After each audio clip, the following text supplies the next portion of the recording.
एक व्यापारी का पुत्र था जो सफल नहीं हुआ। उसे अपने व्यवसाय में घाटा हुआ और उसका सारा धन दौलत डूब गया। उसने सफलता पाने के लिए दूसरे देश की यात्रा करने के बारे में सोचा। उसे अपने पूर्वजों से बहुत कीमती लोहे का तराजू विरासत में मिला था। जाते समय उसने अपनी यात्रा के लिए पैसे के बदले लोहे का तराजू पास के एक व्यापारी के पास गिरवी रख दिया। उसने पूरे देश की यात्रा की और उनकी यात्रा सफल रही। व्यापारी के बेटे ने फिर अपने गृह नगर लौटने का फैसला किया। वापस लौटने के बाद वह पास के व्यापारी के यहाँ गया और अपना लोहे का तराजू मांगा। हे मित्र, कृपया वह लोहे का तराजू जो मैंने तुम्हारे पास रखा था लौटा दो। दूसरा व्यापारी इसे वापस नहीं करना चाहता था। उसने कहा, अब यह मेरे पास नहीं है। हमें चूहों से समस्या है। चूहे सब कुछ खा रहे हैं। उन्होंने आपका लोहे का तराजू भी खा लिया है। व्यापारी के बेटे को तुरंत सच्चाई का पता चल गया। उसने उत्तर दिया, यदि चूहों ने इसे खा लिया है तो आप कुछ नहीं कर सकते। वैसे भी कुछ भी हमेशा के लिए नहीं रह सकता। उसने आगे कहा, मैं तालाब में स्नान करने के लिए जाने के लिए उत्सुक हूँ। कृपया अपने लड़के से मेरा सामान उठाने में मेरी मदद करने के लिए कहें और जब मैं नहाऊं तो उनकी देखभाल करे। दूसरे व्यापारी ने सहमति व्यक्त की और अपने बेटे को बुलाया। बेटा, ये तुम्हारा चाचा है। कृपया उसके साथ नदी पर जाएं और निगरानी रखें ताकि उसका कोई भी सामान चोरी न हो। व्यापारी का बेटा और लड़का नदी पर गए। उसके स्नान करने के बाद व्यापारी का बेटा लड़के को पास की एक गुफा में ले गया।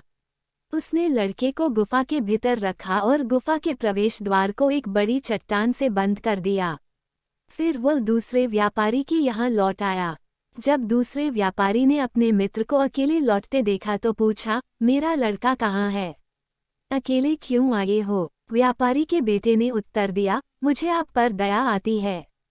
जब मैं स्नान कर रहा था तो आपका लड़का किनारे पर खड़ा था।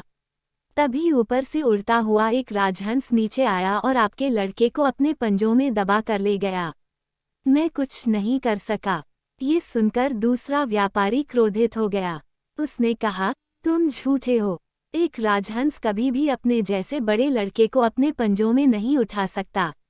मैं गांव के बुजुर्गों से तुम्हारी शिकायत करूंगा। तुरंत ही दूसरा व्यापारी के बेटे को खींचकर पास के गांव के एक बुजुर्ग के पास ले गया और शिकायत करने लगा। दूसरे व्यापारी ने कहा, वह एक बदनाम आदमी है जिसने मेरे बेटे का अपहरण कर लिया है। गांव के बुजुर्ग ने निर्देश दिया, आप ऐसा कैसे कर सकते हैं? उसके बेटे को तुरंत लौटा दो। लेकिन व्यापारी का बेटा टस से मस नहीं हुआ। उसने कहा, मैं कुछ नहीं कर सकता। एक राजहंस तालाब के किनारे से बहकर आया और उसे अपने पंजों में उठा ले गया। ये सुनकर गांव के बुजुर्ग को गुस्सा आ गया। वह चिल्लाया, एक राजहंस एक बच्चे को कैसे ले जा सकता है? तुम झूठ बोल रहे हो।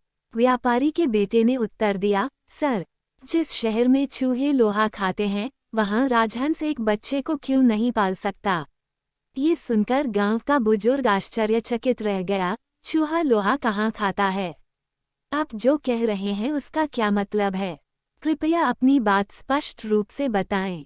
व्यापारी के बेटे ने उन्हें पूरा घटनाक्रम सुनाया और बताया कि कैसे उसने अपना लोहे का तराजू वापस पाने के लिए व्यापारी के लड़के को एक गुफा में छिपा दिया था।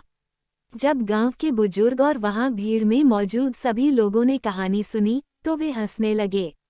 दूसरा व्यापारी शर्मिंदा हुआ। गांव के बुजुर्ग ने दूसरे व्यापारी को निर्देश दिया कि वह तुरंत व्यापारी के बेटे को लोहे का तराजू लौटा दे और उसके बेटे को गुफा से बरामद कर ले।